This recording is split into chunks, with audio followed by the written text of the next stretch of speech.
Is Kyrie Irving and Anthony Davis leaving the Dallas Mavericks? Because there have been rumors about Dallas, and what's going on there. And one of the things is that we know they traded Luka, obviously.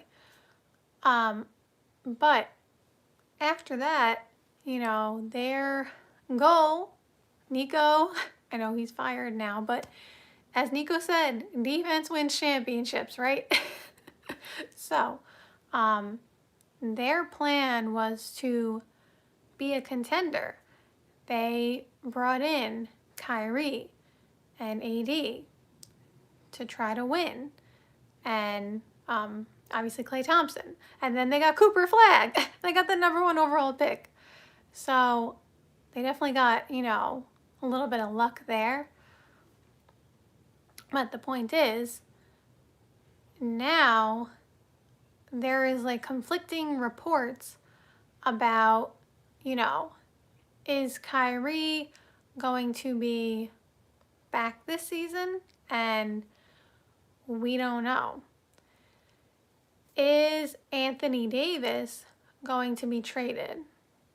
We don't know. And that's kind of what the situation going on in Dallas is right now. Because I said before the season started, I was not particularly high on the Dallas Mavericks, and not because I didn't like their team or their roster, but because I sorry, swallowed a dust bunny.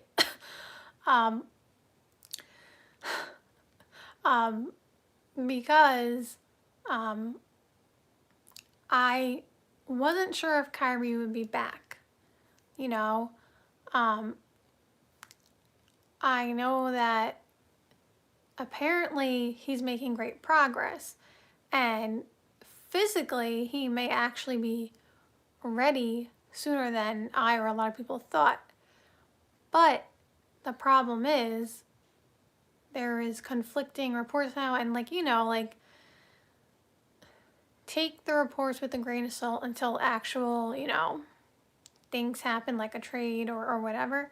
But there was kind of a report, I think it was from Tim McMahon, but don't quote me on that because I don't want to put his name out there if it wasn't him. But I think it was him who said that even though Kyrie's making great progress, they may want to hold out, and maybe they might trade him during the summer if they do trade him, depending on also what happens with Anthony Davis. So again, I'm not putting his name out there to to throw him under the bus. I just think it was him who said it, that I saw the quote from. And so if Anthony Davis gets traded mid-season, which we heard a report today or yesterday or whenever it was, about Mark Cuban saying no, Anthony Davis will not be traded.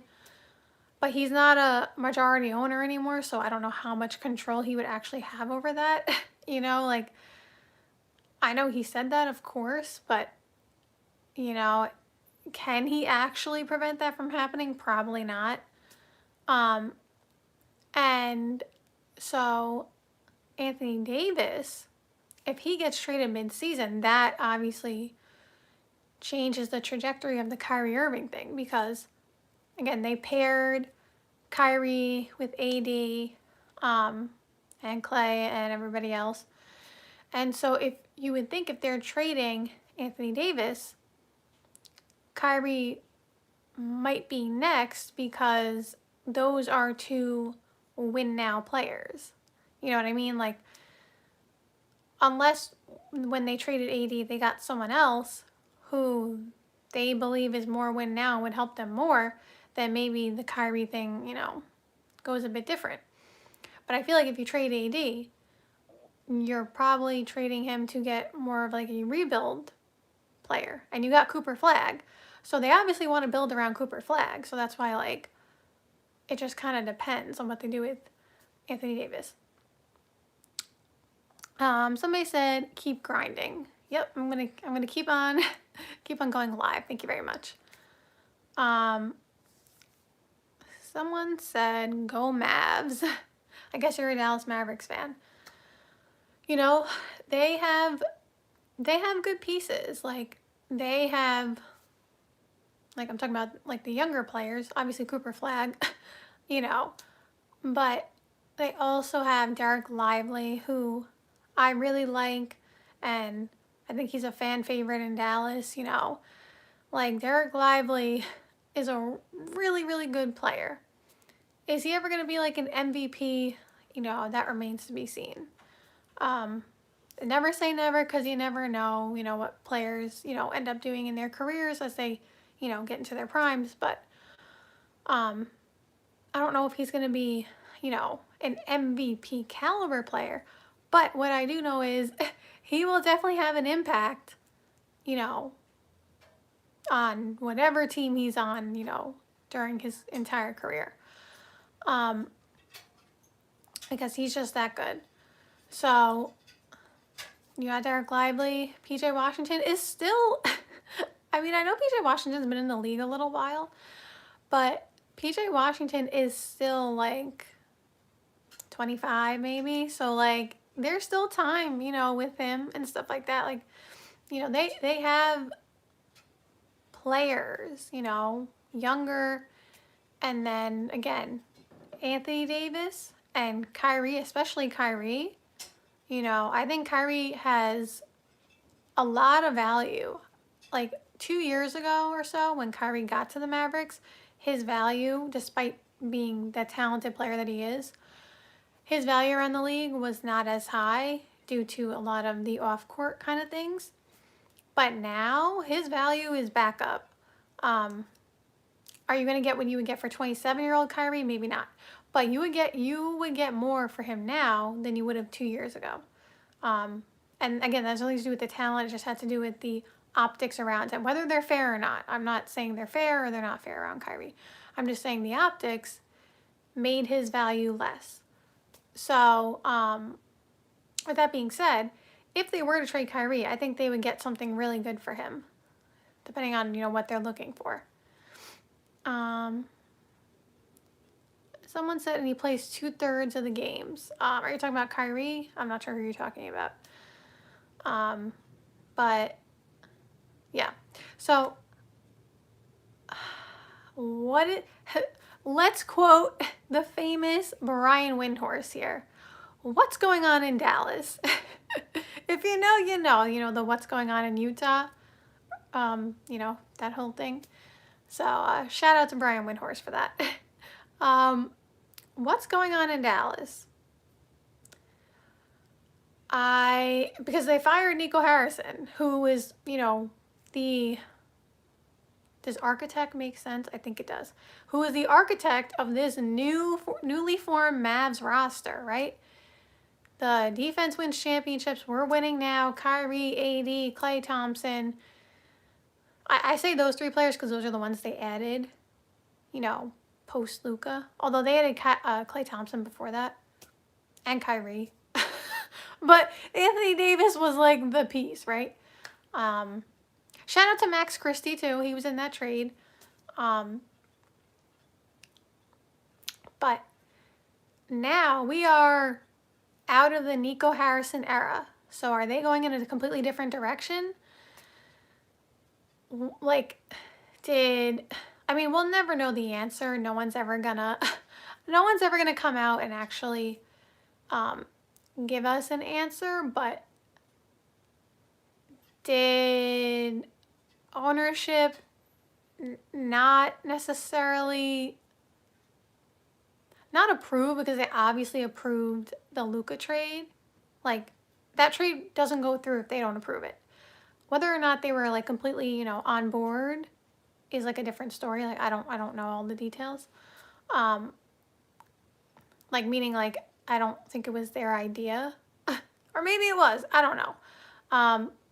But the Luka trade, I don't think has turned out the way that they had hoped. And so the blame is going to fall on the general manager because that's just kind of how it goes. So now we're in the post-Nico era. So does that mean we're going to be quickly moving on to the post-defense wins championships era? I mean, it just depends. Someone said, I know the Suns' Big Three experiment failed, so I'm bummed about that, but I feel really bad for Mavs fans. Well, I think in terms of the Luka trade, yeah. Like, he was everything to Mavs fans. And he wanted to be there. Like, he didn't want to leave. So that is definitely, you know, sad for Mavs fans, but the bright side is that they now have Cooper Flag. Is he gonna be what Luka was? I'm not saying that. I'm just saying, at least they have, a little something to cling on to. But if I was a Mavericks fan, I would be sad too. Like, losing Luka, who wanted to be there, who literally just brought them to the NBA Finals. Like, yeah.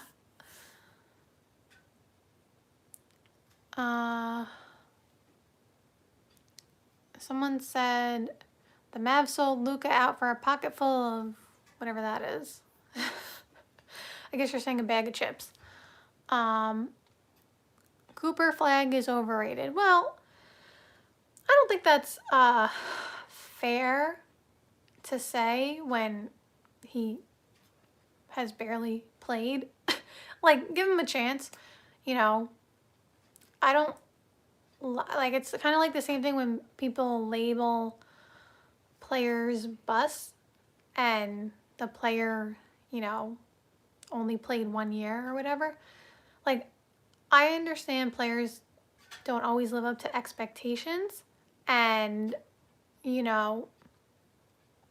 if in 4 years from now, Cooper Flag is, averaging 2 points per game, which I don't expect that, I can understand that. But I feel like 20 games in, that's, like, you have to adjust. Some players, it takes years, and he's only been playing like 20 games. So I think you got to give him a chance.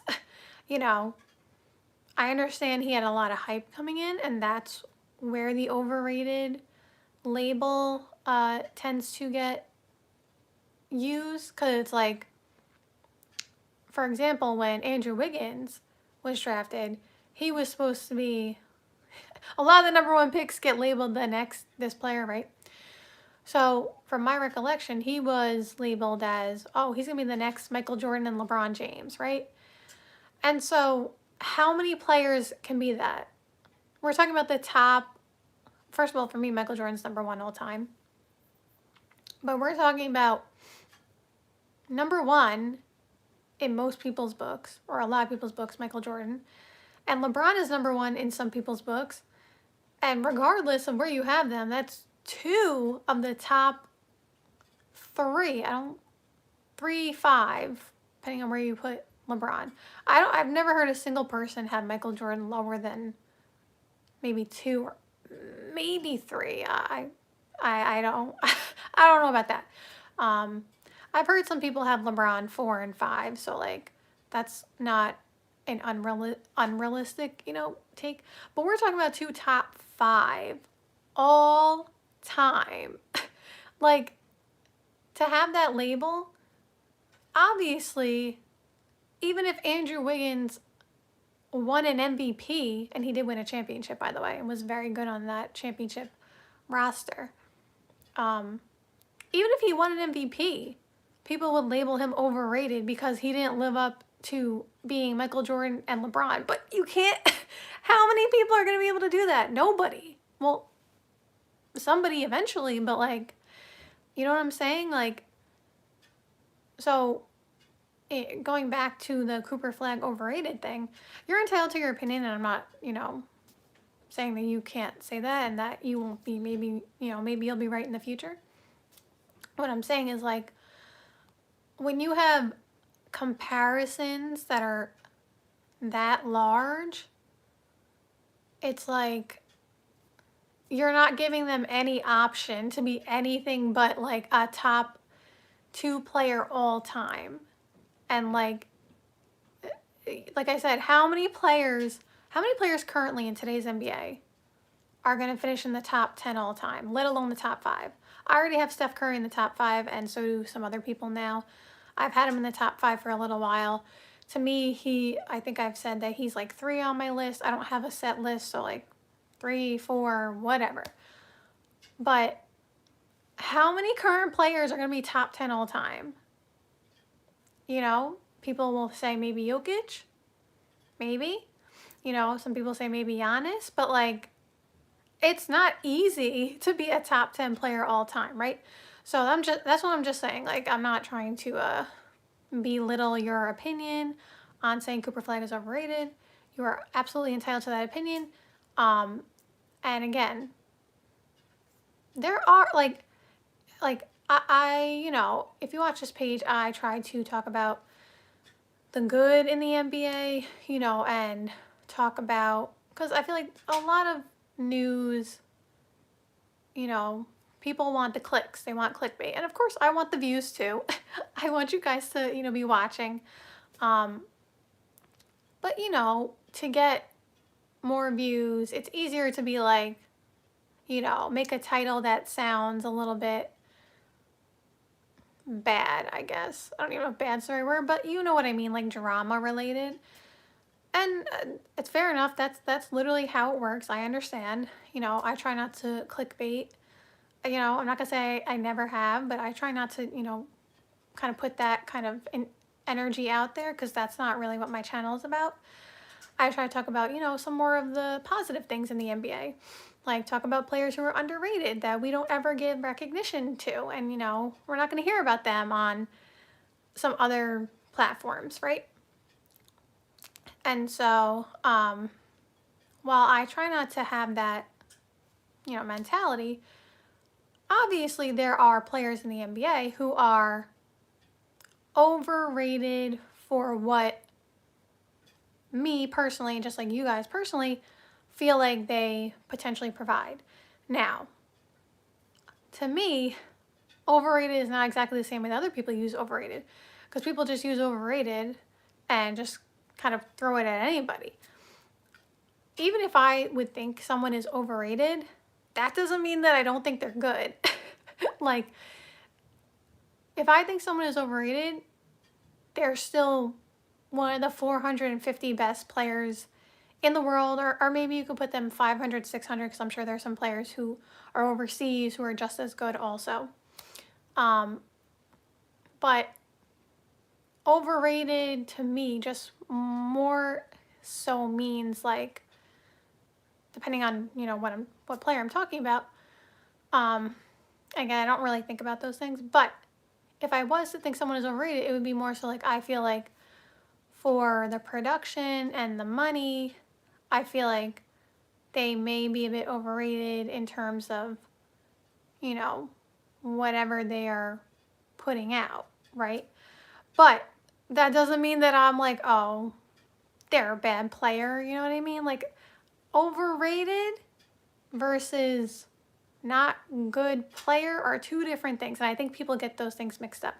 People tend to like associate overrated means they're a bad player, and I just don't think that's true, because me personally, I couldn't beat any of them, of course, but if you played these guys, you know, 9 times out of 10, they're probably gonna win, right? Like, they're good, just like some of them are better than others, right? So thank you guys so much for watching this live stream. I hope you enjoyed, and see you soon. Bye.